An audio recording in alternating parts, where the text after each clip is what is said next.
Bitcoin builds up some bullish order flow here. We have a weekly fair value gap in Nasdaq, and I'm aiming for these highs in EURUSD. Warmly welcome to this market outlook for this week, and my name is Hasse. I've been trading and investing for over 8 years. This is the place where we focus on statistics and logics and leave out the emotions. We will look at the charts of Bitcoin, Nasdaq and EURUSD, but let's start here in the calendar for the week. We have some FOMC meeting on Wednesday. This is Swedish time, 8 o'clock in the evening.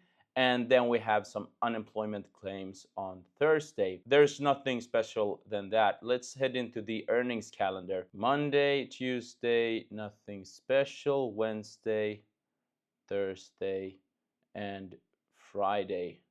Nothing there. If we have a look at the fear and greed for S&P 500, we are now at extreme greed. And I've been telling you for a while now, since we were in extreme fear territory, I've been telling you most probably the upcoming months we will go up to extreme greed. And every down move, you can see it as an opportunity. And the indices has been skyrocketing. I mean, we are at all-time high territory. And just a few months ago, we were at extreme fear. So it's very important to have a plan and really stick to the technical analysis and don't let the voice around you disturb your plan. That's really important. I think the fear and greed index will be here for a while. Greed, extreme greed. And the thing we should focus on is the levels on the chart. Crypto fear and greed index is still at neutral, and I'm aiming up for extreme greed the upcoming months. Also here, you can see this territory where we are at neutral as an opportunity for aiming for higher levels. And if we check the Bitcoin liquidation index, nothing special here. No big liquidations like we saw here or here. This is typically the calm before the storm. So I'm waiting for a big candle. It will be much easier to analyze that when we head into the charts. And if we check the daily exchange volume, I really don't like this. We actually broke the lowest point here. We went down to 28 something. You can see here, this was at 30. This was at 30 also, and we were down at 28. It could be a manipulation and we're just gonna go up for higher levels, but I personally don't like the movements in the daily exchange volume.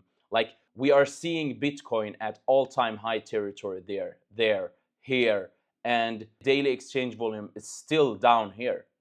Like in December 24 or November 24, we were at these levels, and now we are here. But the chart is at almost all-time high. What does that tell me? That tells me that the price is going up on air. There is nothing backing our uptrend right now. And that is risky, which gives me the sign that we are coming closer to an end. All right? I'm not telling you that this is the top. It's a transition phase. It can take a few months before the top is there. But this is an early sign. I'm going to stick to this theory if we don't see a lot more volume. I mean, look at this. If we click all here, this was May 21. Basically here. Let me just show you. It was there. And then check the volume when we were here.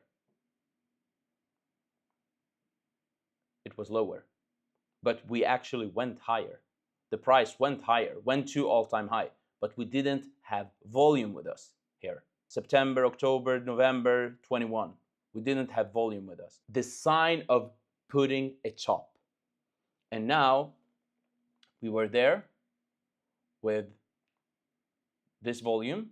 And now, like, we are almost at all-time high and the volume is not catching up.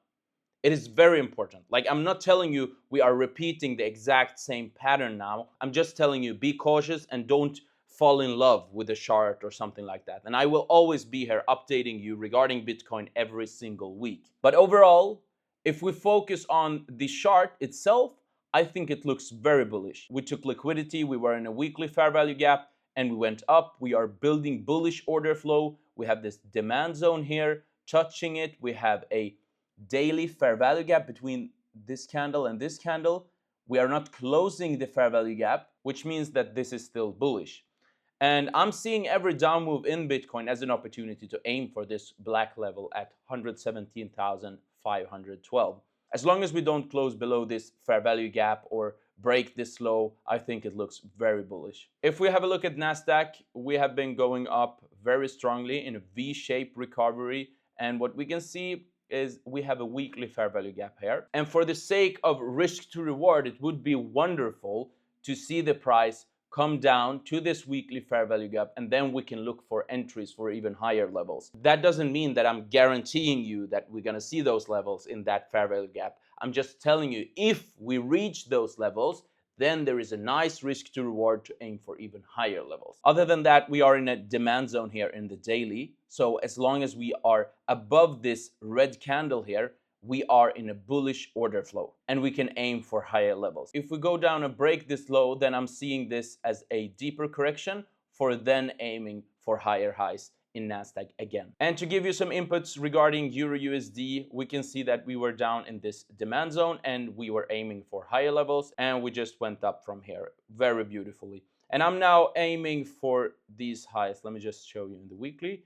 It's almost equal highs here. I'm aiming for those, and I'm seeing every down move in Euro USD as an opportunity to aim for higher levels. And if we go down to lower time frame, you can see here we are breaking a lot of times. It's a sign of weakness. So what I want to see to increase the probabilities that this is not bearish, this is just a small correction before aiming for higher levels, then I would like to see, if we check this area here, this is the supply zone. So I would like to see the price to create a lot of candle closes above this high, then the probabilities increase that we can aim for even higher levels, and this black level I'm aiming for here on 1.1909. That was basically this week's market outlook. I hope you liked it. If you did, make sure to subscribe to the channel, hit the thumbs up, and see you on the next outlook.